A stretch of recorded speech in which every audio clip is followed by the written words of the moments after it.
moving on to something, trailer related, the Blue Beetle trailer just dropped. I personally, I've been a fan of Blue Beetle ever since I saw him in Batman: The Brave and the Bold. That kind of put me onto it. I really like the character. He was really underused in Young Justice. Yeah. If you ask me, but yeah, Ashton, what do you think about that trailer? You think that kind of hypes you up to see the movie? I'll be honest. The visual effects was scaring me when I heard about the Blue Beetle movie. He looked like Deadpool. I'm not even gonna lie. But I was actually very surprised how good it looked, considering that we're in this age of terrible CGI in movies. But I thought they killed the feel of him. It was a little too, the colors were a little too dark in certain scenes that I felt emulated the Zack Snyder universe. And I wonder, the only two things I fear with this movie is it going to be a big CGI battle? And where does he fit in the new DCU? Because as we see with Shazam, people did not go see Shazam 2 because I think they felt like this is going nowhere in this new DC that James Gunn's building. Yeah. So is this Jaime Reyes going to hold over to the new DCEU that James Gunn and, these guys are building? I hope he does.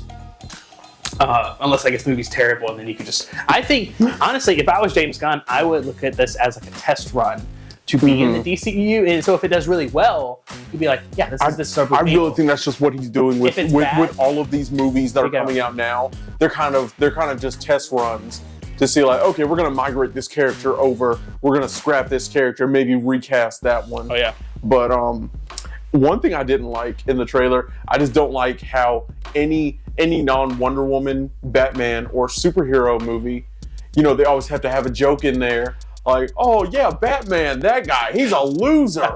Or, Batman's a fascist. Yeah.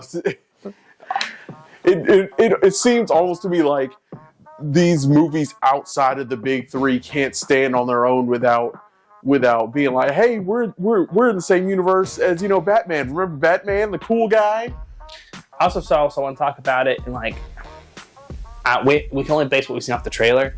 But someone said how many times they can remake the same movie over and over again, because it from the trailer, it does look like a very typical kid down on his luck goes and finds this superpower thing, powers him up. He has to get used to the power, and then he probably saves the day as he learns it. I really think they should have gone the route. And bringing it back to Batman: The Brave and the Bold, there was an episode about the original Blue Beetle and how he could never get the Blue Scarab to work for him. So he had to rely on his technology, and it ended up being inherited by Jaime Reyes. Instead of whatever this was in the trailer, looks like he stole it from a facility or something. Basically gets it steals it. It reminds me of Venom almost. Remember when he broke into that facility? I really am disappointed if I can't remember his name, Korg. What's his last name's Korg, right? Korg Industries. Is it? What is it? Oh yeah, Cord. Ted Cord. Cord Industries. I think from the trailer, I think this movie could benefit from an older, almost like Ant-Man 1. That's exactly what I was thinking. You bring in the previous person, and he kind of helps mold Jaime to a hero. Maybe they're saving for the second one, but it looks like the movie that he might be dead. And possibly, but the original Blue Beetle and Booster Gold were friends, and that they're planning on making a Booster Gold movie. Yeah. So that could kind of link the two, but again, they might be saving. I just want to know where Ted Cord is in this movie. But if they have him just killed off screen, or he died and now this is his last thing, because in the movie it looks like at some point he uses the Cord's Ted's old stuff, because I think at one point he has the Beetle mobile or something, a Beetle car, and so they're gonna tie Ted Cord in somehow, but I hope it's not just flashbacks or off screen. I really think he would benefit from that older mentor figure that we've seen in all these superhero movies. At the very least, I feel like what they would do is have him spend the movie figuring out the Scarab, and then probably like the last shot of the movie, they'd pull like a Luke Skywalker, and he'd just show up out of nowhere. He's like, "Hi, man, we need to talk." You know, I'm 10. Yeah. Yeah, but I think it does excite me.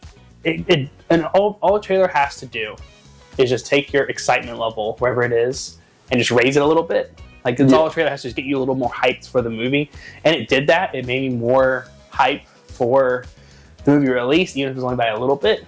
But I want to see another trailer. I want to see who the villain is too. Yeah. They hit I don't think there's really ever like a consistent Blue Beetle villain.